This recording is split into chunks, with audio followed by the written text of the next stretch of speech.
Tamilaga Vetri Kazhagam TVK అధినేత విజయ్ ముఖ్యమంత్రి పీఠం ఎక్కడానికి మార్గం దాదాపు సుగమమైపోయింది. మ్యాజిక్ ఫిగర్ 118 కోసం తీవ్రంగా శ్రమిస్తున్న విజయ్ కు లెఫ్ట్ పార్టీలతో పాటు బీసీకే కూడా మద్దతు ప్రకటించడంతో సంఖ్యాబలం ఇప్పుడు అనుకూలంగా మారింది. మరి కాసేపట్లో విజయ్ గవర్నర్ ను కలవబోతున్నట్టు సమాచారంతో లోక్ భవన్ దగ్గర పోలీసులు అప్రమత్తమయ్యారు. బీసీకే వామపక్ష పార్టీల మద్దతుతో విజయ్ నివాసం వద్ద సంబరాలు షురూ అయ్యాయి.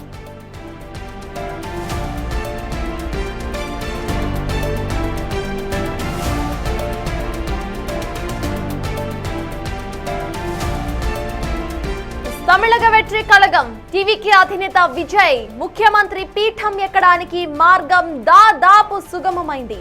మ్యాజిక్ ఫిగర్ 118 కోసం తీవ్రంగా శ్రమిస్తున్న విజయ్ కు లెఫ్ట్ పార్టీలతో పాటు వీసీకే కూడా మద్దతు ప్రకటించడంతో సంఖ్యాబలం ఇప్పుడు అనుకూలంగా మారింది.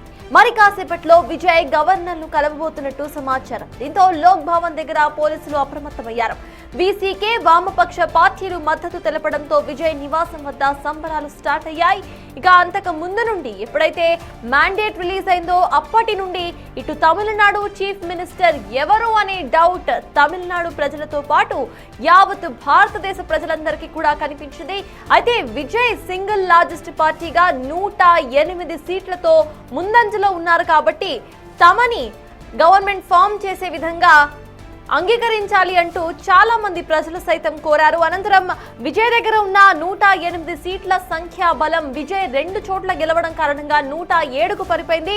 అనంతరం కూడా ఐఎన్సీ నేషనల్ కాంగ్రెస్ పార్టీ టీవీకేకు సపోర్ట్ చేయడంతో మరో 5 సీట్లు ఇటు టీవీకే కైవసం చేసుకుంది. దాంతో మొత్తంగా కలుపుకుంటే 112 సీట్లతో టీవీకే పార్టీ ముందంజలో కనిపించింది. అయితే 112 సీట్లతో 112 ఎమ్మెల్యేల సంతకాలతో గవర్నర్ ను కలవడానికి వెళ్లిన విజయ్ ను గవర్నర్ తిరస్కరించారు. వెనుదిరిగి వెళ్లి 118 సంతకాలతో రావాల్సిందిగా విజయ్ ను కోరారు. మొదటగా ఆయన 108 మార్క్ ను సాధించిన అనంతరం కూడా సింగిల్ లార్జెస్ట్ పార్టీగా అవతరించిన అనంతరం కూడా గవర్నర్ ను కలిశారు విజయ్.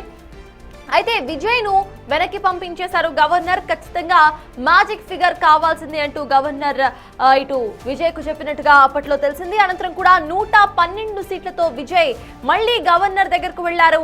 తాము గవర్నమెంట్ ఫామ్ చేయడానికి అధికారం ఇవ్వాల్సిందిగా గవర్నర్ ను కోరడానికి ఇటు విజయ్ వెళ్లిన సందర్భంలో గవర్నర్ మళ్లీ 118 మ్యాజిక్ ఫిగర్ తో రావాల్సిందే లేకపోతే లేదు అన్నట్టుగా పంపించేశారు. అయితే ఇదే టైంలో చాలా మంది డెమోక్రసీ డినైడ్ అంటూ కూడా ప్రస్తావించారు. కావాలనే గవర్నర్ బీజేపీకు అనుకూలంగా వ్యవహరిస్తున్నారు అంటూ కామెంట్స్ సైతం వినిపించాయి. మరి ఇప్పుడు టీవీకే అధినేత విజయ్ 118 సంఖ్యాబలంతో గవర్నర్ ను కలవబోతున్నారు. మరి గవర్నర్ ఎలా రియాక్ట్ అవ్వబోతున్నారు, ఆయన ఏం చెప్పబోతున్నారు, మళ్ళీ ఏమైనా కన్ఫ్యూజన్స్ క్రియేట్ అవుతాయా అనేది మరి కాసేపట్లో తేలబోతోంది.